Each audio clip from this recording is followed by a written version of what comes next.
My mom called me panicking at 3 a.m. Your sister is in the hospital. Send $22,000 immediately, or she'll be left without support and we'll stick her with all the bills. I replied, call your perfect daughter. Then I ended the call and went back to bed. The next morning, a call came from the police station. My name's Emma. I'm 31, a firefighter, the middle kid, the one who remembers birthdays and fixes leaking sinks. I run towards smoke when people run away. At home, it's the opposite. People run toward me when there's a mess to fix. I live in a one-bedroom above the station gym because it's cheaper and I like the sirens. My off days smell like detergent and old coffee. I keep my turnout gear in the hallway like a superstition. I don't own much, just a bed, a cracked TV, and a drawer full of t-shirts the color of ash. Mom calls me reliable. Dad calls me stubborn. My little sister Jess calls me when the pipes burst or her car won't start or her boyfriend doesn't get it. My older brother, Evan, doesn't call. He texts once a month, usually a screenshot of a bill. That night, it was 3:04 a.m. The phone vibrated across the nightstand, skittered, and hit the floor. I answered before it finished the second ring, because that's what years in a firehouse teach you. Bad news never waits for voicemail. Emma, Mom's voice shredded my ear. It's Jess. She's in the hospital. I see you. We need $22,000 right now, or they'll leave her without support, and we'll stick her with all the bills. I sat up, heart sprinting, bare feet finding the cold floor. What happened? Don't argue, she snapped. Just send it. I know you have savings. You're the only one who... Another voice in the background. Dad's weary and mean. If she cared, she'd already be wiring it. Don't waste time explaining to a hero. The room sharpened to a single point. The clock, the red digits. My name said like an insult. I rubbed my eyes. Call your perfect daughter, I said, flat. Call Evan.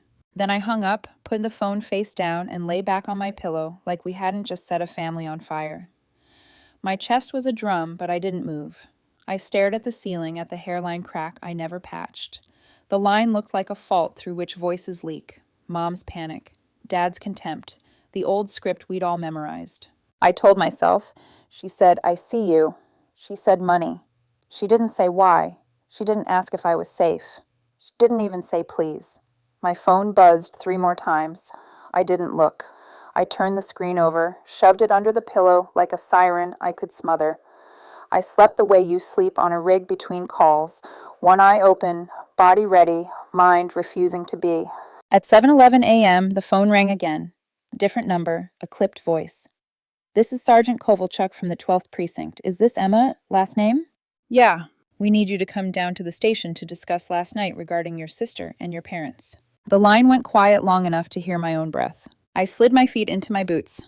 I'll be there in 10. I grew up in a house where we meant Emma will figure it out. Evan was the favorite until he wasn't.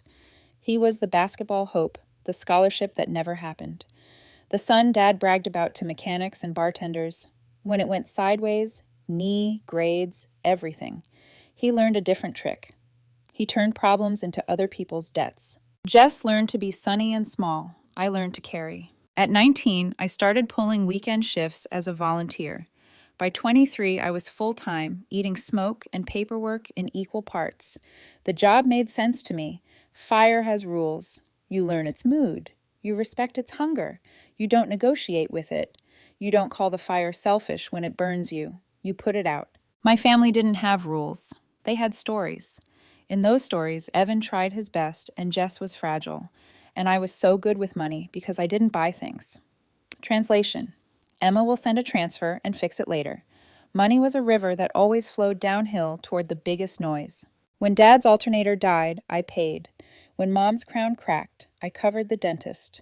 When Evan invested in a friend's gym, I signed a short-term loan at a predatory rate and pretended it didn't bite. When Jess moved in with a guy who listed crypto as his occupation, I put first and last month's rent on my card to get her out. Every time I said yes, Mom would murmur, "We won't forget this." They forgot immediately.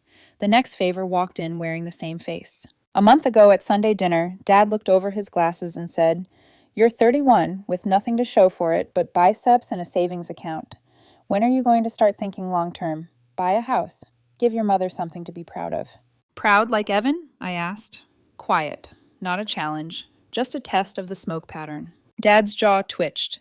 Evan was late as usual, then arrived with boxes, limited release sneakers, and left with Tupperware and a gas card I loaded just this once.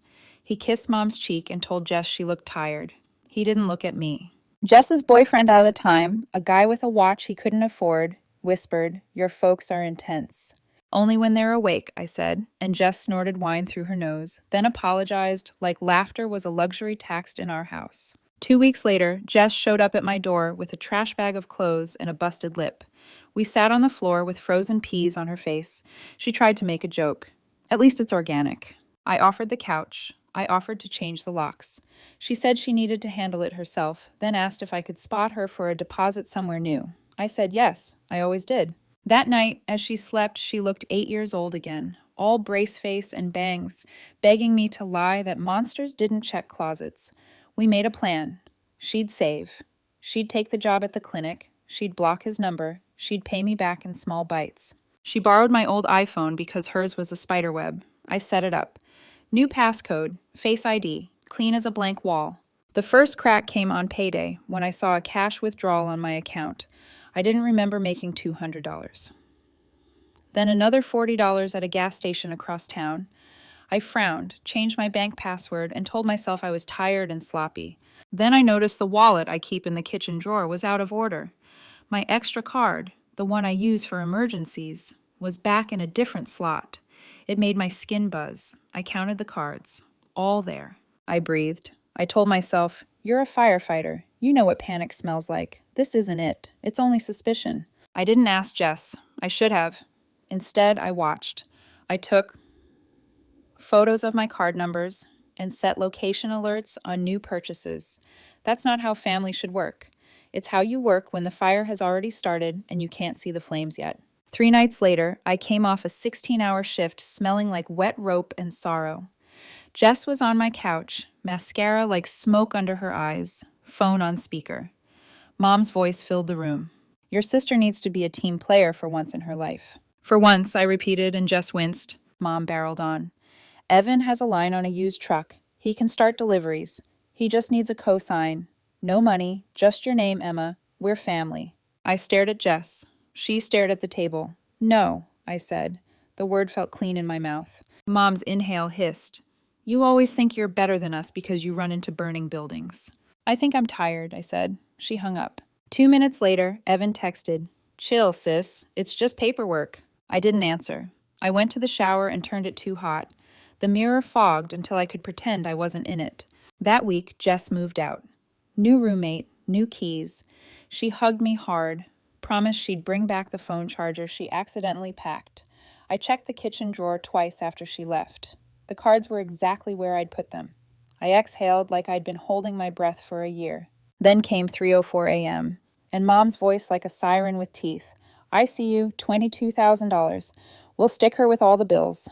Stick who? Me. It was always me until I said a brand new word. At the station before I left for the precinct, my captain looked up from her coffee. "You good?" "My family's house is on fire," I said. She nodded like she knew the address. "Where's your air? Don't breathe them in." When I walked into the station lobby, Sergeant Kovalchuk studied me like a building with a hidden basement. "You're the sister," he said. "Yeah," I said. "What happened?" They brought me to a small room that smelled like copy paper and old arguments, a metal chair, a table with a water ring like a thumbprint. The sergeant slid a notepad toward me. "At 2:17 a.m., he began, your sister Jessica, last name, was brought to county. Panic attack, dehydration, and," he paused, "traces of oxycodone in her blood. She's stable, out of danger." My jaw unclenched just enough to let breath in. "And my parents?" He rubbed his eye with one finger. "Your mother called the hospital demanding a financial hold be lifted from your sister's chart. There is no such thing. She demanded they call you to pay $22,000 to activate support. That's not how hospitals work." I closed my eyes. "So they lied to me. They called you because the cards they tried first declined," he said flatly. "We have reports of attempted withdrawals across 3 accounts linked to your name." The room tilted. "Linked how?" He turned the notepad so I could see. A number I recognized. My spare card. Another number I didn't. A prepaid phone. Then a third. Evan's old checking. Evans.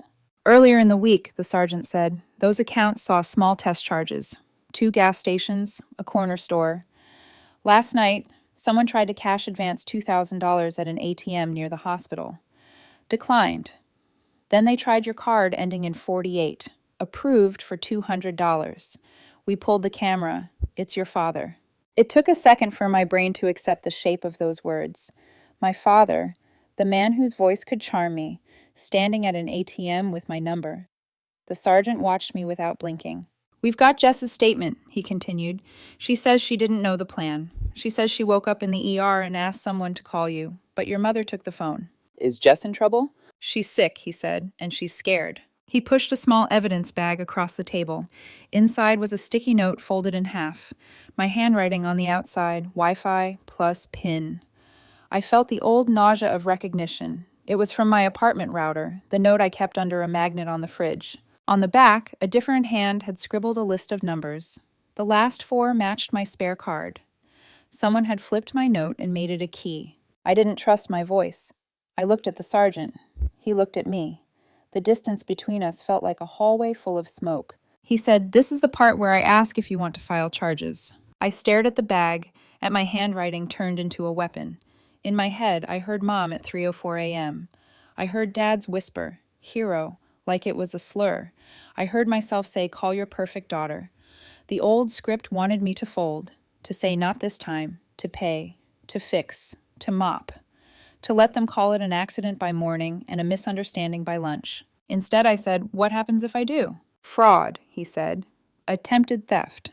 Possibly identity theft, depending on what we find. The hospital's running its own incident because of the harassment call. Your sister can go to a rehab program instead of charges if she agrees." I swallowed. My mouth tasted like pennies. "And if I don't?" "They go home," he said. "They do it again to you or to someone who can't afford it. You know how this works. Fire has rules. Families don't. But I do." "Do it," I said. "File it on both of them." The sergeant nodded once, the way we nod when someone makes the choice they didn't want, but know is right. He slid the form to me. My hand shook on the first line and then didn't as I signed. The door flew open and Mom walked in with her hair still perfect.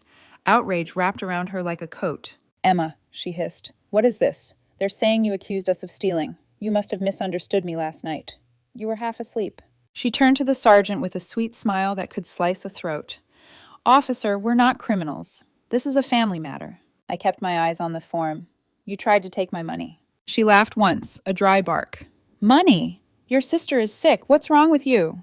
I looked up, finally. "What's wrong with me is that you expected I'd say yes before you even asked." Her face changed. The mask slipped. "We do everything for this family, and you repay us by embarrassing us in front of..." "In front of who?" I asked softly.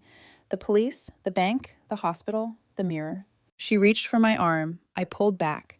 She stared at her empty hand like it had betrayed her. Dad stepped into the doorway. His eyes were small. Real brave daughter, hiding behind paperwork. All the things I wanted to say, years of them, stacked up behind my teeth. Then one came out clean. "You can stop calling me daughter," I said. "I'm Emma." Dad smirked, but his eyes flickered. Mom opened her mouth. I shook my head. "No more. Not today." I slid the form back to the sergeant. My signature looked like a road I'd finally taken. I left the precinct feeling like I'd been inside a building that still smoldered. The air tasted like old wires. Outside, the sun was too bright for what the morning felt like. At the station, the crew didn't ask questions. They handed me a mug and left me a corner. That's love in our language. The captain dropped a donut near my elbow and said, "We've got a hydrant drill at 10. Join if you want noise." I nodded. I needed noise. Around noon, my phone lit up with a stream of messages that started as guilt and curdled into threats. "Mom, you've humiliated us." "Dad, you'll pay for this." Unknown number. "How could you do this to your sister?" Evan. "Sis, WTF? Did you tell the cops?" I put the phone face down and went outside to wash the rig. The hose thumped in my palm. Water hit steel. Something in me unclenched for the first time in years. At 3:00 p.m., Jess texted from a hospital device. "I'm sorry." I stared until the words doubled. She added, "I didn't know about the cards. I swear. I told them to ask you. I didn't know they already had your numbers. Please don't hate me." Then, "They want me to go to a program. I think I should." I typed, "You should. I'll help with the program, not with lies." She replied with a heart and a crying face. It made me want to punch a wall and hug her at the same time. That night, I went home to the apartment that finally felt like it belonged to me. I pulled the fridge magnet off and threw the Wi-Fi note in the trash. I changed every password. I froze the spare card. I called the bank and added a passphrase only I could answer. I signed up for alerts that turned my phone into a siren if a penny moved. I made a list on the back of an old shift calendar. Things that are mine. It was short, but it felt holy. My name, my paycheck, my sleep. 2 days later, the extended family exploded. An aunt sent a group text. "We are talking about this at Sunday dinner. We settle things in the family." I responded, "We don't settle crimes over pot roast." She didn't reply. Evan tried a different tactic. He showed up outside the station leaning against his car like a bad idea. I saw him through the bay doors and stepped out into the sun before anyone else could get pulled into our mess. He lifted his hands. "Look, Em, this went too far. Mom freaked. Dad panicked. Jess was sick. You know how they are. You're really going to press charges?" "You use my numbers," I said. His smile thinned. "I might have taken a photo once, for emergencies." "You're not the emergency," I said. "You're the one who sets the fire and calls it weather." He rolled his eyes. "Spare me the firefighter metaphors. Just tell them you made a mistake." I didn't. He stepped closer until I could smell the cologne he couldn't afford. "I'm your brother." "I'm not the bank," I said. "At least that's what you thought." He laughed, sharp and ugly. "Fine. You want to play hard? When Dad cut you off senior year, who gave you my couch?" "You charged me rent for a couch with springs," I said, "and you borrowed the cash back for gas." He flinched. Not because it was untrue, but because I remembered. He tried one more trick. "You know, Mom's heart isn't great. This stress—" "Stop," I said. "No more bodies in front of the truck. Not hers, not Jess's, not mine." He stared at me for a long time, like he was deciding whether to throw a punch or a compliment. He chose the third option, silence. Then he got in his car and sped away like he'd won something. He hadn't. The next week, Mom discovered a new stage, broadcast martyrdom. She called relatives, inventing softer versions.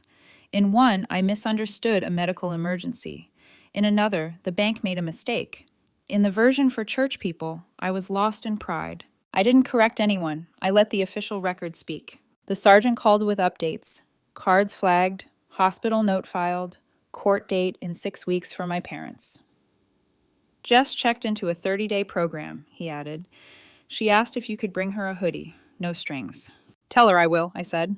I found an old station sweatshirt, the one with a bleach spot over the pocket, and dropped it at the program desk with her name.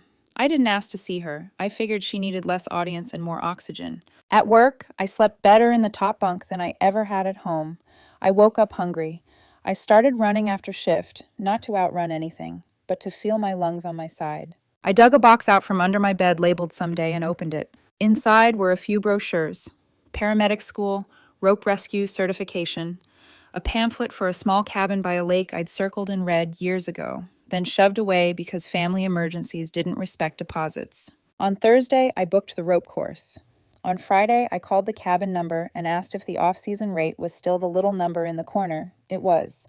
I put down a deposit. My hand didn't shake. Mom found out about the charges becoming real. She called and left a message that started as a sigh and swelled into a storm. "If you go through with this, you are dead to us," she said.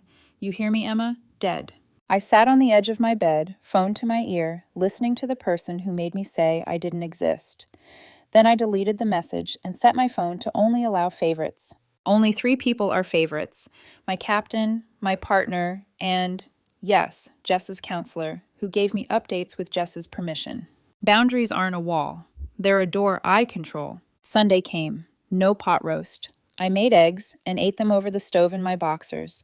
The quiet didn't feel lonely. It felt new. That afternoon, a number I didn't recognize called, a dry voice. "Collections for Mr. Evan, last name. He listed you as a co-signer for a truck loan." My throat stayed calm. I did not sign anything. Send me the document with the signature. It came by email, a sloppy scroll that tried to be my name and failed. I replied with the police report number. 10 minutes later, a new email. "We apologize for the inconvenience. The application has been withdrawn." I laughed out loud alone in my kitchen. It sounded like a window opening. The last aftershock came midweek.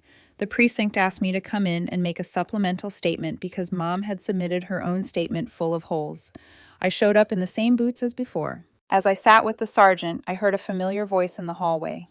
Dad, too loud for indoors. Kid thinks she's a saint, he was saying. She wants to teach us a lesson. I stared at the table until my own reflection steadied. Then I asked the sergeant if I could say one thing to them after we finished. He considered. Short. When I stepped into the hallway, my parents turned toward me, like the room had suddenly tilted. Dad's mouth loaded a bullet. Mom's eyes were already wet. I raised a hand. Don't. I just came to say 2 sentences. They waited, hating it. 1, I said, I love Jess, and I will help her get healthy. 2, I am done funding lies, threats, and emergencies you engineer. I looked at Mom. If your heart hurts, see a doctor. If your pride hurts, sit with it. Dad scoffed. You think you're better than us? I shook my head. No, I think I'm exactly like I've always been. The one who does the hard thing. Only now the hard thing is not rescuing you. I left before they could reload. Outside, the air smelled like rain. I let it. I didn't look back. A month later, the court put a soft edge on a hard reality. My parents pled to a lesser charge, attempted fraud with restitution and a class that probably won't fix anything, but at least names it. There's a no-contact order for 90 days unless they go through a mediator. 90 days sounds small unless you've never had a quiet week in your life. To me, it's an ocean. Jess finished the 30 and looks like herself again.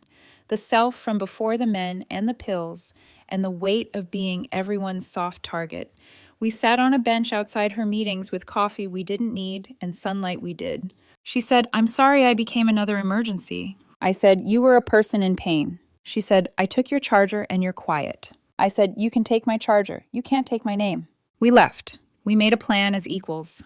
She pays me back when she's stable. If she slips, she calls me before she calls anyone who would sell her a story. The firehouse threw me a small celebration for the rope course, a grocery cake with too much frosting, a paper banner that said, not God in marker, because firefighters can't help themselves. I took a photo. It's the first photo in a long time where I'm not half watching a phone for a family disaster. Mom tried one last round. Letters delivered to the station because she knew I'd open anything that looked official. I didn't. I brought them to admin, logged them per the order, and went for a run. Boundaries, not drama. My body caught up to that concept before my brain did. I sleep now, real sleep.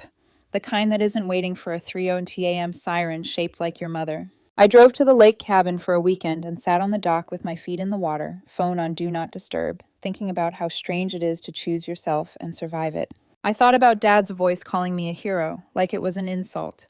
The truth is simple. Dragging people out of burning houses doesn't teach you how to stop setting your own. You have to learn that part on purpose. On my last morning there, Jess texted me a photo from group. Her in a thrifted sweater, hair in a messy bun, holding a cheap coin that said 30. The message under it, I'm building a life that doesn't need saving. I stared at it until my eyes blurred. Then I sent back a photo of the dock and wrote, me too. When I got home, I made one more list. Not things that are mine. I already know those. This was different. Things I don't owe. An apology for protecting myself. A loan to someone who calls it love. A seat at a table where I'm on the entree. A yes that sets me on fire. I taped the list inside my pantry door where only I'll ever see it. That's enough. Not everything needs to be announced to count. Sometimes I hear the faint ghost of Dad's laugh, or Mom's sigh in the hallway of my head. Sometimes I replay the night. I said, call your perfect daughter, and wonder if I sounded cruel. But then I remember the evidence bag with my handwriting bent into a weapon. I remember the ATM photo. I remember the sergeant's quiet nod when I chose the kind of hard that grows you. People think closure is a door slamming. It's not. It's unlearning the habit of handing out keys. So here's the moral, in the plainest words I've got. I won't be a wallet with a heartbeat. I won't be a siren you can summon because you don't feel like living within your limits. I love my sister. I don't hate my parents. I just love my own life more than I love being used. That 3:00 a.m. call taught me something I should have learned years ago in a room full of smoke. If you don't put on your own air, you pass out while saving people who never planned to leave the fire. I'm done breathing their smoke. I'm Emma. I fight fires, not my own anymore.